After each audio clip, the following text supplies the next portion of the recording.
there's supposed to be something there, and that would be this guy. I was hearing this clanking sound. I don't know what it was, but I was still going, so I was like, alright, maybe I should still go. So, that's good. I guess I'll carry this with me. I also ran out of cash, and I'm low on gas. I really know how to f*** it, huh? But look at this view. It's beautiful. It's weighing on my mind because I'm starting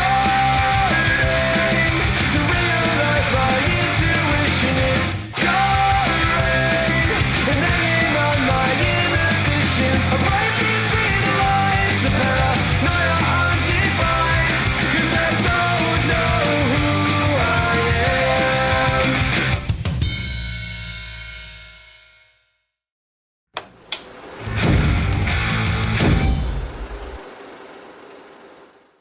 Today's plan was to go far south as possible on Ho Chi Minh Road with a bunch of guys I met from my hotel. They were a quirky quintet of British compadres: Alex, Liam, Henry, Niall, and Chris.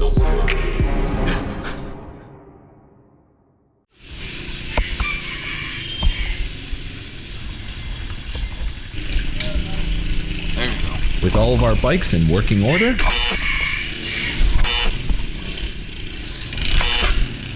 Come on.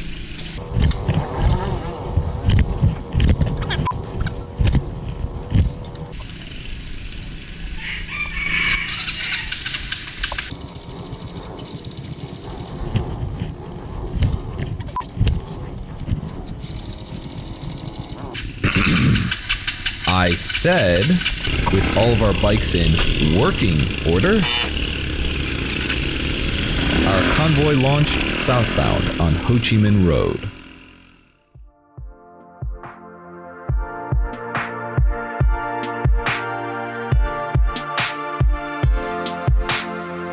As we traversed long stretches of open landscape, I finally started to feel like I was on a real cross-country road trip. I really can't emphasize how peaceful a long ride can be. No meetings that should have been emails, no emails that should have been phone calls, no phone calls that just should have been hung up on. Time here just simply doesn't exist. Even on a cloudy day, Vietnam shines with beauty. And if you really want to see that beauty, Ho Chi Minh Road is the road to take.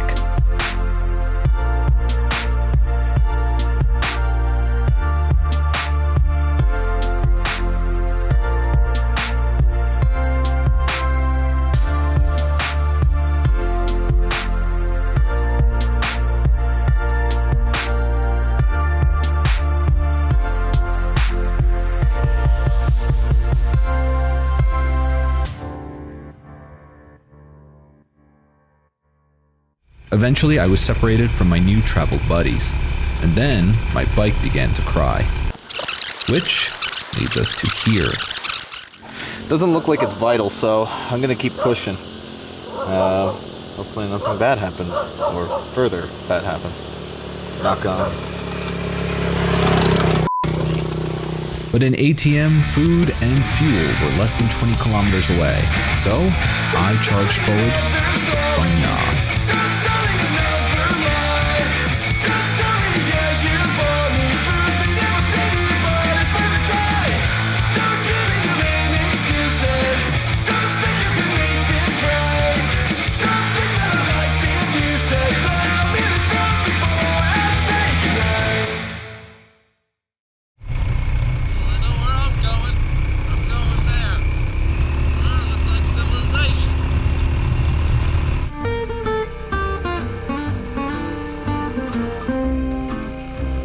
And just as I make it into town, Liam shows up.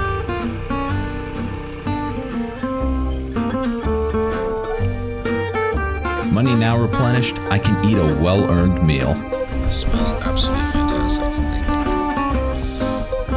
Thank God I held off on paying the rent for another month.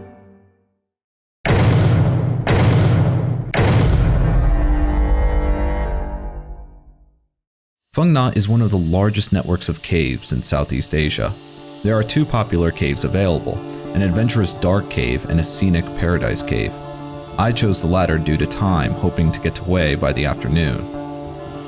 The scene there was as beautiful as it was humid, unfortunately making a moderate hike seem infinite. Oh, for f***'s sake. This heat is unimaginable. This better be the best cave in the world. But the long hike is far from unrewarding. A steep descent seemingly teleports you to a mythical world underneath the jungle. The cave goes at least 1,000 meters in, and every passage is a new gallery presented by nature.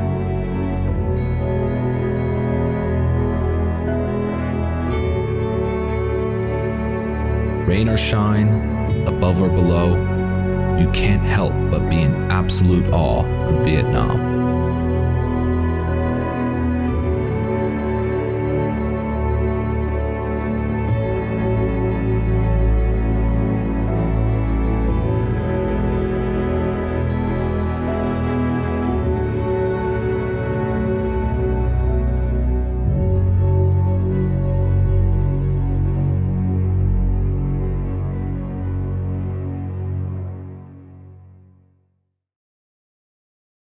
Too sick to do anymore, I stayed for another night. So I would need to get up early tomorrow morning to head towards Hue.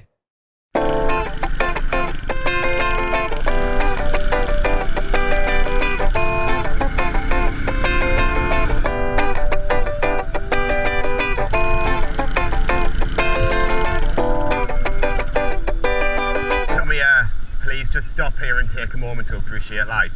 Because this is incredible. Like, where the fuck are we? Like, oh my god, where are we?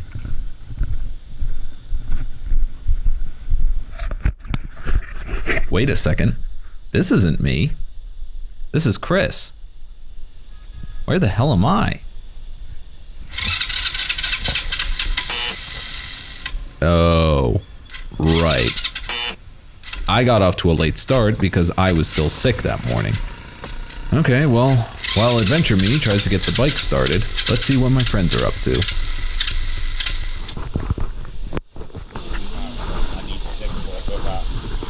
You are?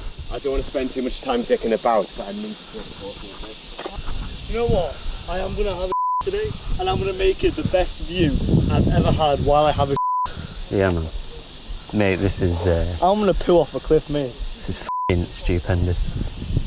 I don't want to take a picture because I know it'll never, ever, ever do it justice when I look back. Just the sounds. Missing out on all the lovely sounds in the bowels of the jungle, I would be taking the other half of Ho Chi Minh Road. Right near Phong Nha, the road splits into two, east and west. The west takes you along some of the most scenic mountain roads in the world, but it does come at a cost. It is a long 2-day trip to Hue, and the nearest town, Khe Sanh, is at least 8 hours away. Ho Chi Minh East, however, gets you there in a measly 4 hours. The guys had left early and headed west towards Khe Sanh, but I, being severely ill and with a bike I can rely on as much as my ex-girlfriend, decided to head east. So long, partners. Riding Ho Chi Minh East is like riding an East Asian Midwest. Wide open fields of agriculture display a very different Vietnam. Surely an interesting view. But if I'm gonna be honest, this road has nothing on what my friend saw on Ho Chi Minh West.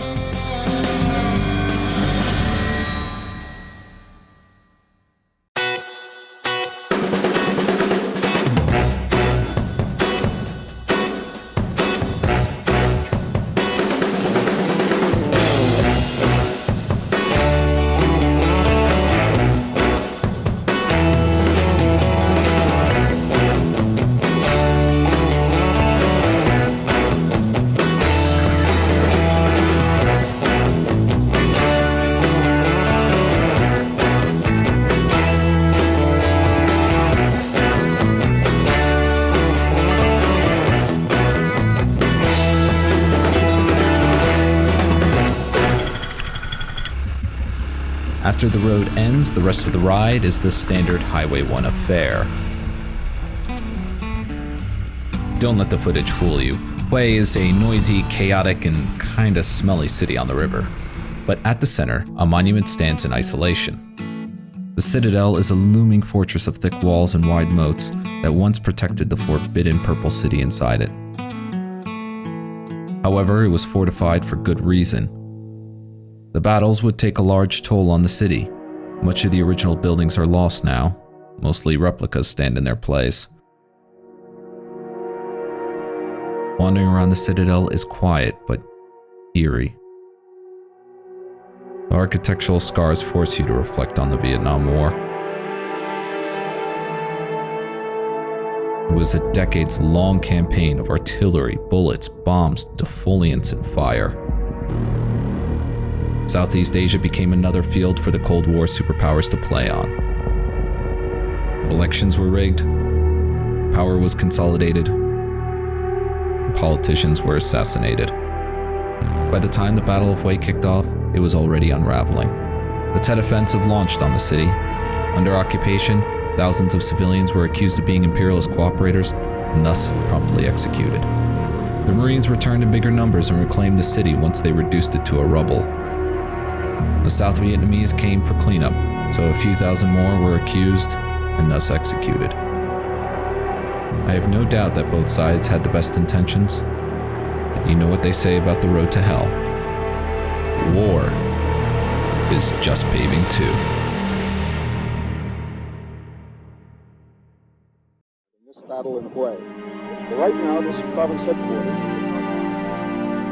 America lost the military war, Vietnam lost the culture war, and the civilians lost the real war. As I drank out of my Aquafina water bottle, I had to think, is there a winner in any of this? I think so. The Vietnam spirit. So warm and receptive in spite of the past. Unflinchingly optimistic of the future. My only hope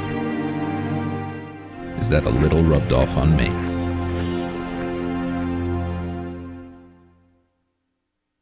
On the next episode of Adventure Simulator Vietnam, I ride a train, I ride a cable car, and I ride a safety hazard.